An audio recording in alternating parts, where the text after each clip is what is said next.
Leif, that was amazing. Thank you for that. Really amazing. So I get something a little more upbeat to do. I get to introduce you to your first Voices of Courage honoree, my dear friend, my sister, my hero, Leymah Gbowee, who was herself once a refugee. I first met Leymah when I was producing the film Pray the Devil Back to Hell.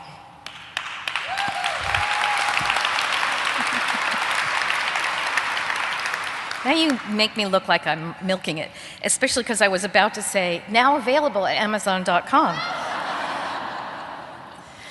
So the work she did in that film is what she's most famous for.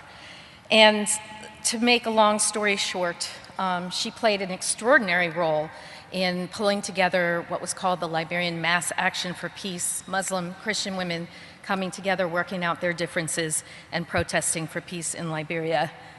It sounds kind of sterile when you think about it that way. So if you think about it this way, she spent years on the wrong end of a gun, and she never blinked. And for that work, she was recognized with the Nobel Peace Prize in 2011, and believe me, she deserved it. Now, a lot of people would get a Nobel Peace Prize, they kind of kick back, figure they'd done enough. But that has not been Leymah's plan. In fact, since 2011, she's been busier than I've ever known her to be, traveling with remarkable stamina, and I want us all to take the word tireless out of our vocabulary, please. She's tired, I'm tired, you're tired, you know it. No more tireless, no more fearless, just don't say it.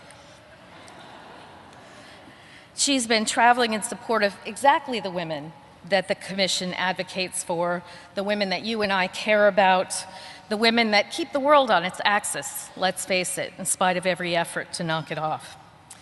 And she has worked with, protested with, advocated for, and made common cause with women in Sri Lanka, Mexico, Libya, Brazil, South Sudan, the DRC, just to name a few.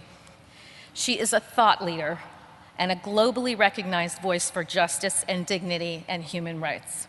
In fact, very quietly, while we were all looking the other way, Leymah's advocacy helped to bring about a groundbreaking law in Libya to compensate every victim of rape during the 2011 ousting of Muammar Gaddafi.